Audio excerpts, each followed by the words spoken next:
I want to talk about growth versus income, and I got to take down this net, and so we're going to see how it goes, okay?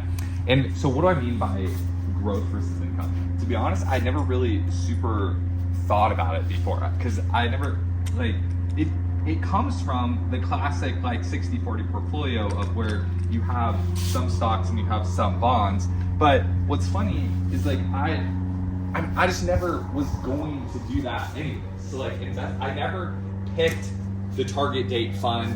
I never picked any of that. And so I never really, like, thought about that. So I guess I would always have considered myself, like, a growth investor then, because I hadn't ever thought about that. But traditionally, what it comes from is it's like, oh, you invest in, like, stocks when you're younger in life, and then you switch over to bonds because bonds pay, like, set payments later in life, and then your retirement account, you know, pays you income in retirement.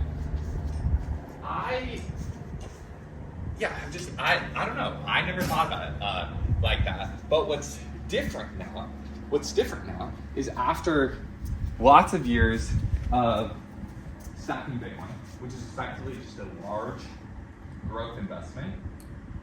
Well, see, so even on that, okay, a lot of people just see it as only a growth investment. Like, it just is what it is. Like, it's just like any other kind of tech stock or whatever. The other thing that was unique about my situation is, like, I was buying Bitcoin for two reasons.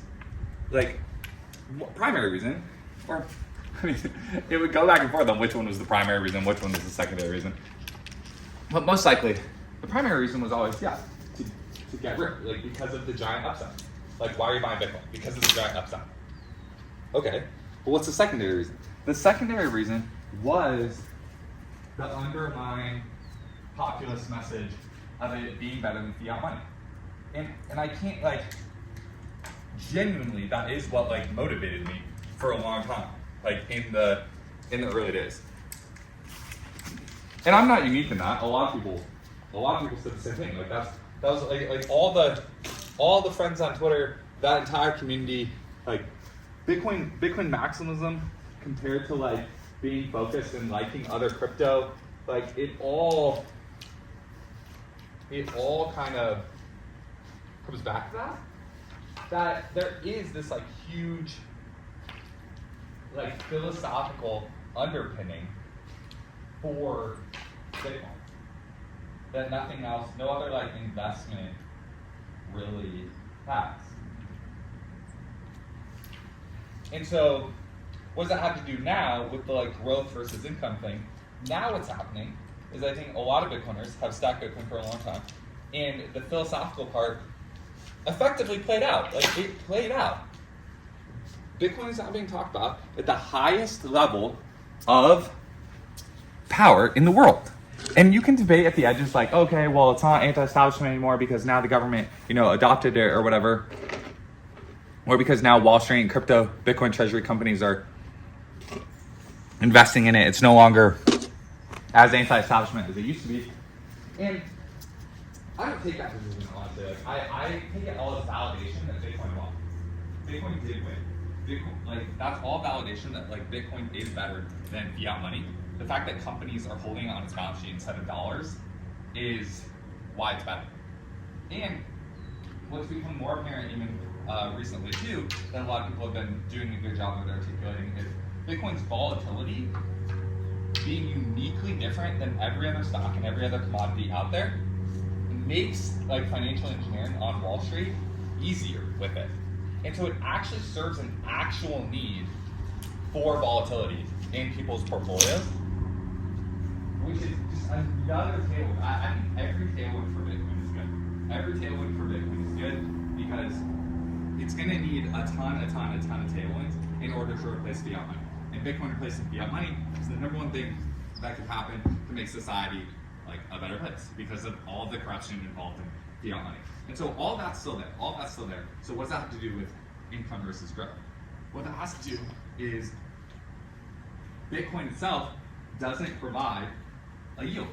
Like, Bitcoin itself doesn't provide a yield, but it provides explosive growth, which is why the kind of real estate investor people and the dividend stock people and the FIRE movement people have all kind of, it's harder for them to wrap their head around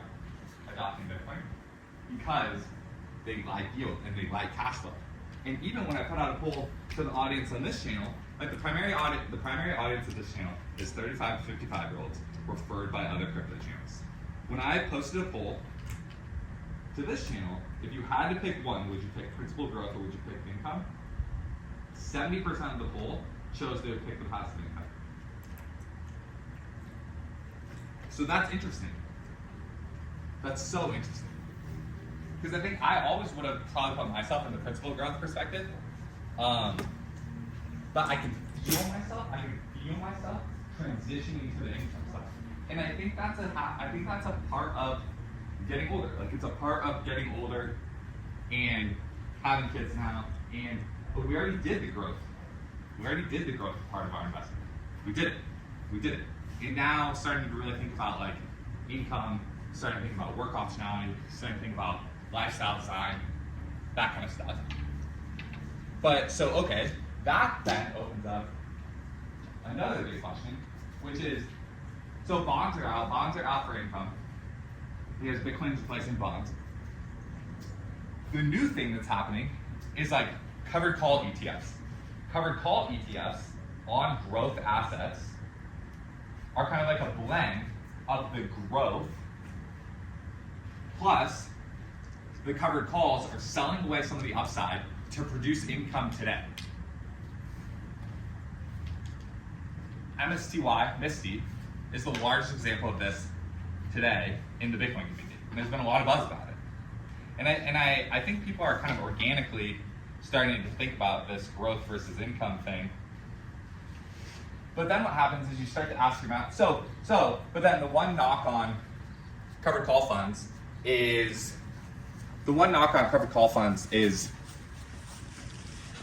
they don't appreciate as much as the underlying. So there isn't as much growth.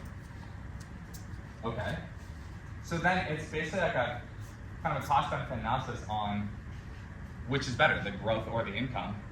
But what's funny about this for Bitcoiners is when you talk about selling Bitcoin for income, that has long been like a despised personal finance strategy. But people are starting to come around to that, which is good.